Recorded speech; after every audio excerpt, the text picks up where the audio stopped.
Kanalımdan ve mutfağımdan herkese merhabalar. Kanalıma hoş geldiniz. Bugün sizlere katı yağ kullanmadan pratik bir şekilde açabileceğiniz efsane bir börek tarifi ile geldim. Bütün püf noktalarıyla anlatmaya çalıştım. Sizleri çok bekletmeden hemen tarife geçiyorum.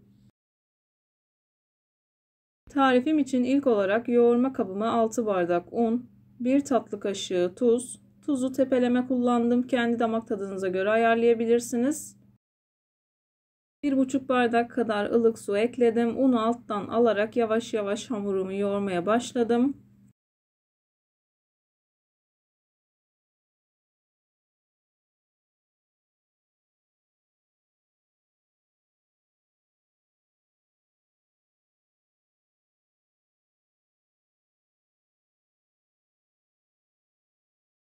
Suyu azar azar dikkatli bir şekilde eklemeye özen gösterin. Unun markasına ve kalitesine göre değişkenlik gösterebilir. Ben toplamda 2,5 bardak kadar su kullandım. Suyun çok hafif ılık olması hamurunuzun daha rahat bir şekilde açılmasını sağlayacaktır. Hamuru yoğurma kabında yoğurup toparladıktan sonra masada yoğurmaya devam ediyorum.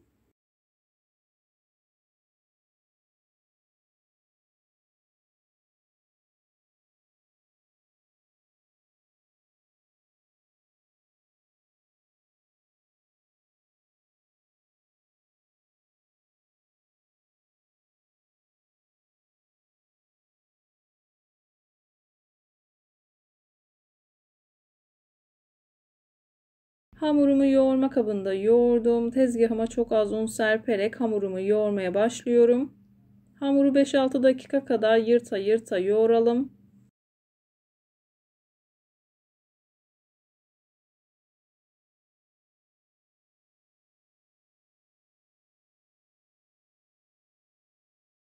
Eğer sonrasında hamuru rahat bir şekilde yırtılmadan açmak istiyorsanız hamuru mutlaka sakız kıvamına gelinceye kadar yoğurmanız gerekiyor.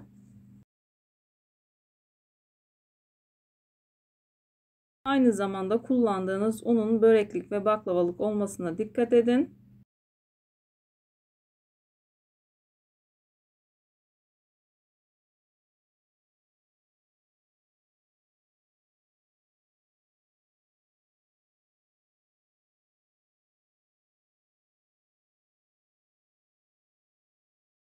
Videomu tam da buraya kadar izlediyseniz her zaman olduğu gibi sizlerden ricam yoruma kalp olur, emoji olur veya tarifim hakkında farklı bir fikriniz varsa bunu da benimle paylaşabilirsiniz. Ayrıca videolarımı sevdiğiniz kişilerle de paylaşarak bana bu şekilde destek olabilirsiniz. Hamuru toparladım. Birkaç dakika kadar da bu şekilde yoğurup buzdolabı poşetinin içerisine alacağım.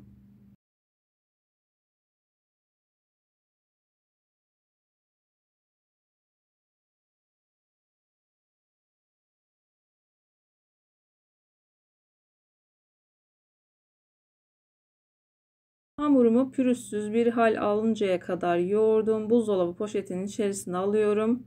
Yarım saat kadar dinlendiriyorum.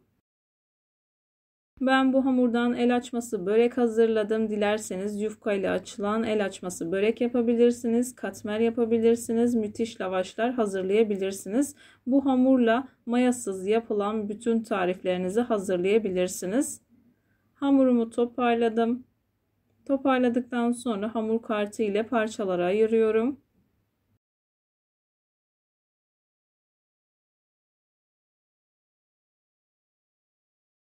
Bezelerimi hazırlamaya başladım. Bezelerin eşit olabilmesi için avucumda sıkıyorum. Fazla olan kısım elimde kalıyor. Hepsi bu şekilde eşit hazırlanmış oluyor. Toplamda 6 adet beze elde ettim. Üzerini poşetle kapatıp 10 dakika kadar dinlendiriyorum. Dinlendirdiğim bezeleri pasta tabağı büyüklüğünde açıyorum.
Her bir bezeyi pasta tabağı büyüklüğünde açtıktan sonra tabağımın altına bu şekilde sıvı yağ sürdüm. Dilerseniz tereyağı da kullanabilirsiniz. Tereyağını erittikten sonra aynı şekilde sürebilirsiniz veya tereyağını ve sıvı yağını karıştırıp yine kullanabilirsiniz. Her katına bolca sıvı yağ sürüyorum.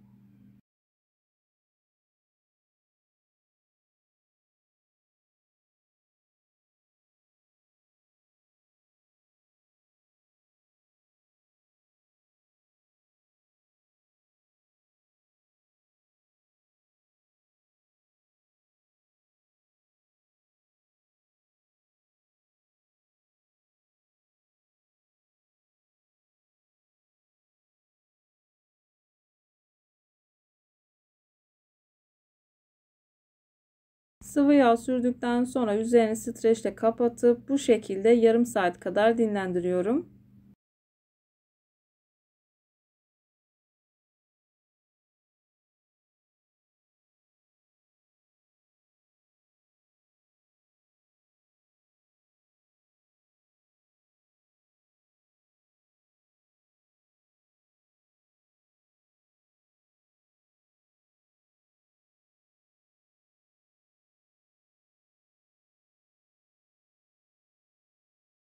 Hamurlarımı bu şekilde yarım saat kadar dinlendirdim. Yarım saat kadar dinlenmesi yeterli olacaktır. Eğer çok fazla dinlendirirseniz hava çok sıcak olduğu için birbirine yapışma ihtimali olacaktır. Eğer bu böreği kışın hazırlayacaksanız 2 saate kadar da dinlendirebilirsiniz.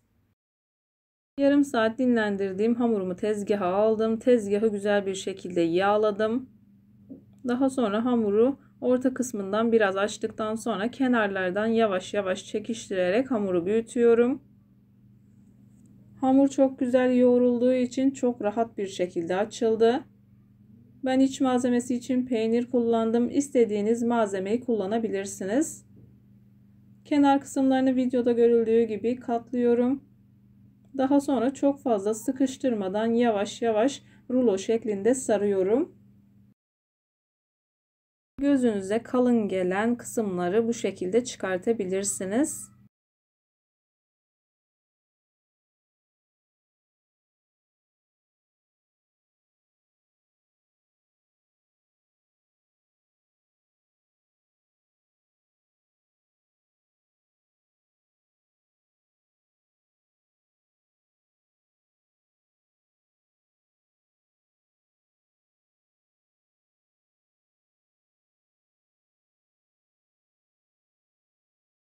Böreğimi sardım. İstediğiniz gibi hazırlayabilirsiniz. İsterseniz bu şekilde de hazırlayabilirsiniz. Bu şekilde sardıktan sonra tepsinin ortasına aldım. Daha sonra diğer hazırladıklarımı aynen bu şekilde etrafında döndürüyorum. Hemen aklınızda soru işareti kalmaması adına bir tane daha açıyorum. Eğer bu böreği aynı bu şekilde açmak istiyorsanız dediğim gibi çok güzel bir şekilde yoğurmanız gerekiyor. Kullandığınız unun baklavalık ve böreklik olmasına dikkat edin. Yufkayı açtığınız zaman yağlı olmasına dikkat edin. Eğer kuru yerleri kalırsa yine yırtılmalar yaşanabilir. O yüzden elinizi yağlayın. Kuruyan yerlerine yağ sürün. Böreğimi hazırladım. Kalan yağı da bu şekilde üzerine sürüyorum. Önceden ısıtmış olduğum 160-170 derecelik fırında altı üstü nar gibi kızarıncaya kadar pişiriyorum.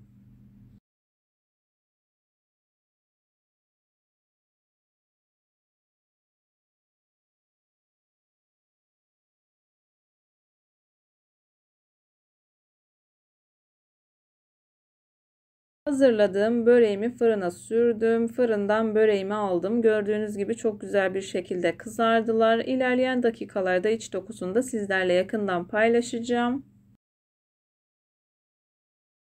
İnanın ki çıtır çıtır bir börek oldu. O güne misafirlerim vardı. Herkes çok beğendi. Dışarıdan alınmış gibi çıtır çıtır incecik katlarıyla çok beğenildi. Umarım sizler de tarifi denediğiniz zaman çok memnun kalırsınız. Sizlere çıtırtısını da dinletmek isterdim ama çocukların çok fazla sesi girmiş. O yüzden sesini açmıyorum. Hemen bir bıçak yardımıyla kesiyorum. yakından göstermeye çalışacağım. Ayrıca birçok börek tarifine kanalımdan ulaşabilirsiniz. Birkaç tane videoda çıtırtısını da dinletmiştim. Yine isterseniz oradan izleyebilirsiniz.